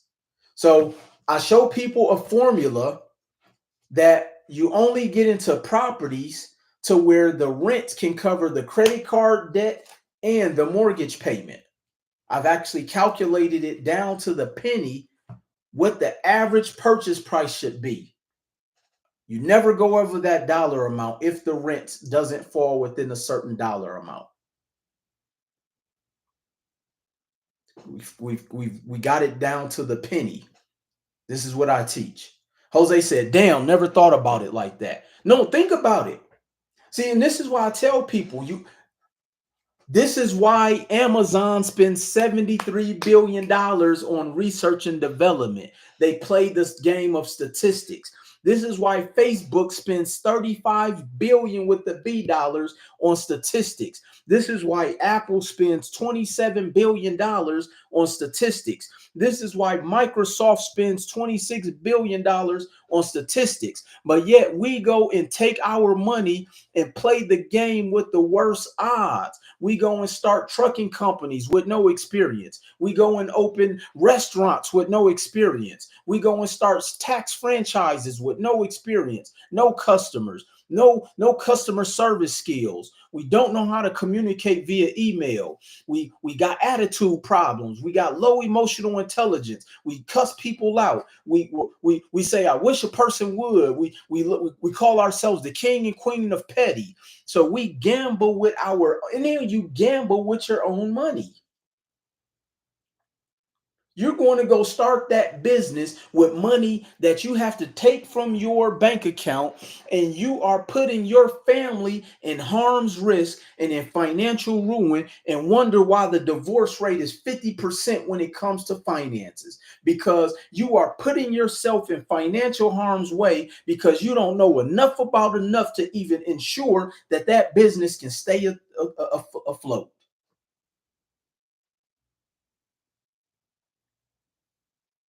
And this is why we're broken financially. This is why we continue to have financial traumas, because we're playing a game where we have a 2% chance of being successful in making seven figures. When I just showed you how I can take a 23-year-old who I can show how to get one house every quarter over 3 years, and we'll have a $1.2 million real estate portfolio, and you're still sitting there trying to figure out how to put an ad on TikTok.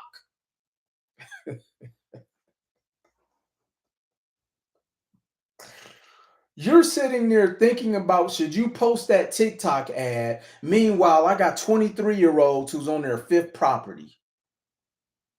They ain't worried about no TikTok ad. They post what they want to post. This one I don't care if I get 10 likes. This one, this one I don't care if I get 15 likes. This one I don't care if I get 3 million views for $115. I go buy $500,000 buildings and get $10,000. That's what I'm trying to teach you all how to do. So you don't have to worry about TikTok cutting your check. You let renters cut your check. And then you can post on TikTok about how rent is paying you. And then you can post your rent checks on TikTok and go viral off of that. Go viral off of showing how you was able to buy real estate and you didn't have a job. Go viral on TikTok and show people how you were able to buy your first property with a credit card. That's how you go viral. Let TikTok pay you for that type of stuff, instead of us sitting there scratching our head trying to sell our dignity to get some likes. Up here lying about dating stories, lying about how we grew up, lying. People come on here lying about everything to get a video with 3 million views to make $1,500. Look, I'm not selling my soul to get a video to go viral for $1,500. I just told y'all the stakes at STKs is now $115. Come on, y'all. We got to play the game that has the highest percentages of winning. We got to learn economics. Do you mentor on how to start fixing and flipping? I do mentor, Jose. I don't do fixing and flipping. I only work. I don't believe in just taking people money in something that I don't necessarily push. I think you should buy and hold real estate. And in the midst of buying and holding, you could flip the properties that you don't want. But once you flip everything, how you gonna make money when you in your 60s? You done sold off everything. That's why you don't see a lot of people selling flipping courses no more, because they all struggling. Well, not all of them. A lot of them struggling right now. Cost of lumber is increased. What you gonna do in the winter months when the contractors walk off because it's below zero? But guess what? Below zero, people need a place to live. I was so upset that I missed you yesterday in St. Louis. I know I was looking for you, family. Do you do the Bird method? Yes. I buy and hold, I refinance, and I go buy more real estate.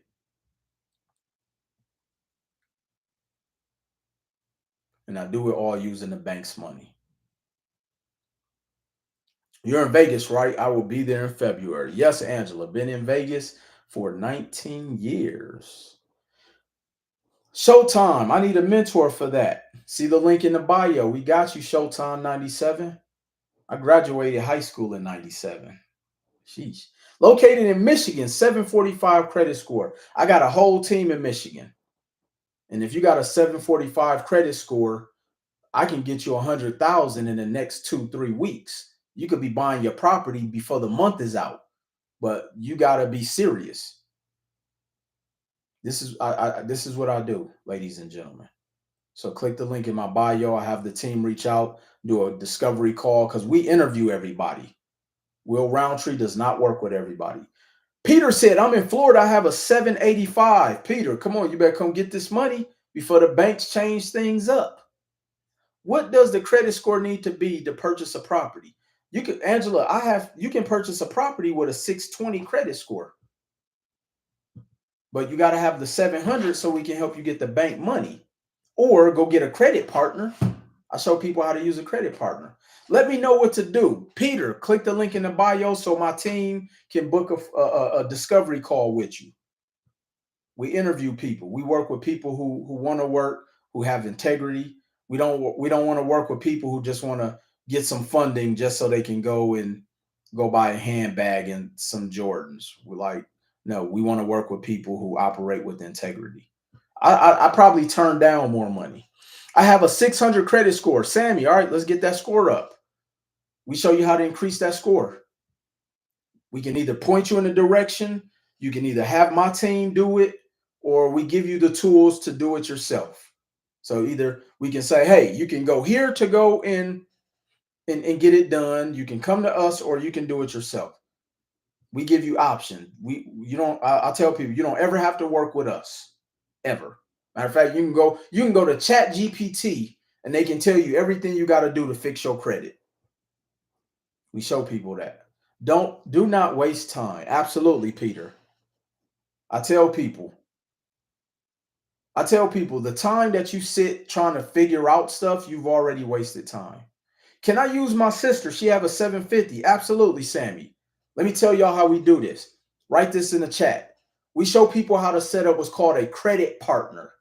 Write that in the chat. Credit partner. So I had a client by the name of Alaman who was in my program. And as a matter of fact, for people when they join my program and they actually see his video and they be like, oh, wow, that's a true story. Yeah, every story I tell y'all is true. So a client by the name of Alaman who was going through and getting his credit cleaned up because he filed bankruptcy. And we talked to him about getting a credit partner. So he went and got a credit partner who wasn't even someone who he wasn't even related to them. It was a friend who trusted him.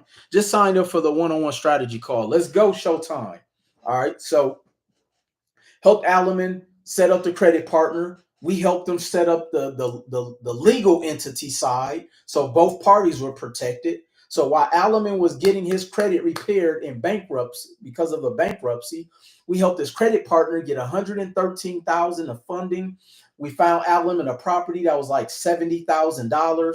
We used the credit to put down the 20%, and Alaman had a cash flowing producing property. He tells the story inside our live calls we do every other Tuesday. The next one is next Tuesday. And then we do an implementation call every Thursday. Look, we show people. I have over 391 hours of. Y'all think this was fire? I got 391 hours of coaching, of information, of implementation, of contacts, of resources, my attorneys, my home inspectors. I have a lender. He actually was at the St. Louis event I just spoke at. I have a lender who only puts the properties in your business name, which means the properties never show up in your personal name. He doesn't ask for any tax returns.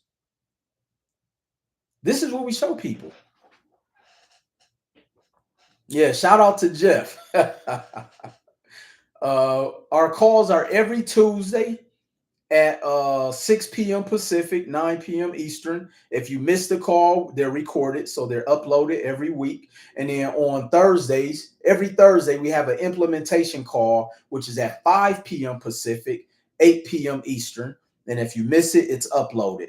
So you can go back and watch it within 24 hours. And then we have a private Facebook group where I'm telling you, everybody's in there, they're working together, they're doing deals, all that good stuff.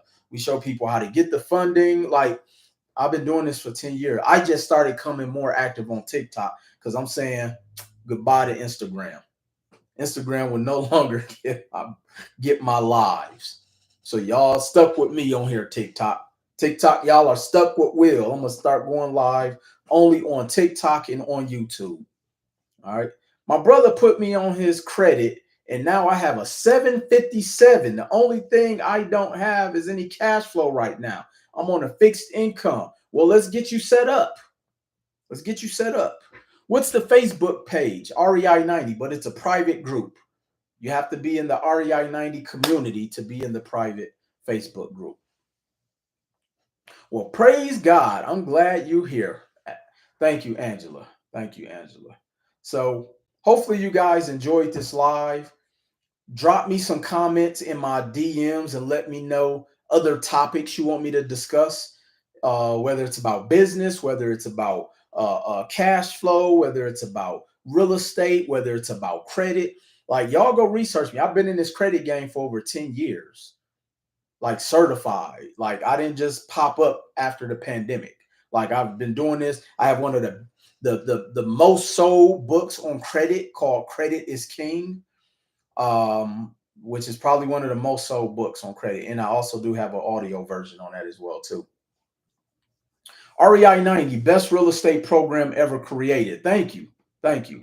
Enjoyed when you came to Rockford, Mr. Wingo too. Thank you. Yeah, shout out to Rockford. I was out there last year. I couldn't make it this year because I got a lot of commitments, unfortunately. What does the refinance process work after you purchase the property? So typically you can refinance after so many months, but we show people how to do that. We even have a lender that charges no prepayment penalty, so you can refinance immediately. I'm telling y'all, this is why information is the most expensive commodity. This is why Facebook spends $35 billion, because the more you know, the more you can do. The more you know, the more you can do. I missed it, but I know you from YouTube. Miss West 14819. No worries, I got you. You already know this is going to be saved on YouTube. If y'all not following me on YouTube, go follow me on YouTube under Will Roundtree. YouTube is Will Roundtree. Make sure you subscribe because y'all know these lives do not save here on TikTok. But make sure you're following me here on TikTok. I'm always trying to drop information. Y'all don't got to worry about me getting on here crying and trying to create some controversy. If the only way y'all will see me on here crying is when because I get emotional when I see my clients winning. Like when I'm hearing my clients 23 closing on their first deal, or somebody recently out of bankruptcy, or a single mother who never thought it was possible to get their first investment property, or someone who's recently incarcerated who can't find employment because of their felonies, but we helping them buy real estate. Like, that type of stuff does get me emotional.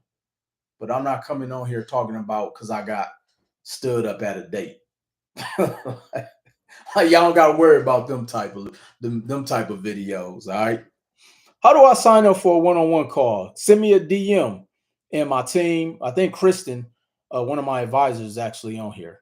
I greatly appreciate you giving us this education tonight. I signed up for the one-on-one call. Victoria, looking forward to speaking with you.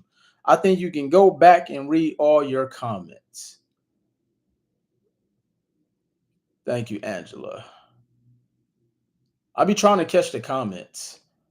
How do I refinance without using my personal credit, please? You have to use a certain type of lender, a DSCR lender, but you got to be structured properly. You got to be structured properly. See, that's the thing that I tell people, and that's why people go out there and lose their shirt because they watch one YouTube video and think they got it figured out. No, you still have to know how to execute. That's what we do, is we show you how to execute on those things. We show you how to execute on those things. So, all right, y'all, I got to get ready. I have to pack. I got an early morning flight. I'll see y'all in LA. Do you have to place tenants in before you refinance? Showtime, yes, but that's why you get a property manager. I've never had a client who had a hard time renting out a property. The only time they have a hard time renting it out is if they're trying to rent it out and they know nothing about screening tenants, or they put their relatives in there and the relative tear up the property. So look, we show you how to run it like a business, not a hobby. So thank you. Appreciate the words of safe travel. So make sure y'all stay tuned in. Make sure you have your notifications on. I'll be sure to go live at least 2 times a week on TikTok and on YouTube. Are all your books on Amazon? Yes, also on audible.com as well. Yes, they are all on Amazon as well as Audible as well. So please go on. You can check out those books. And anybody who grabs one of the books, I'll send you the How to Survive and Thrive completely free. Because I'm not sure if that one's on Amazon. Matter of fact, the Survive and Thrive, we've been giving the proceeds to those books to different foundations. So all of my copies I've been giving away. So if anybody goes and buy Credit is King or Full Time CEO between now and the end of this week, I'll send you How to Survive and Thrive completely free. Just DM me a copy of your receipt and I'll send it to you completely complimentary. I will autograph it and I might even throw something else in there for you. So just, you'd be surprised some of the free gifts that I give when people exchange with me. So appreciate y'all. Y'all have a good night and I will see y'all at the top. Peace.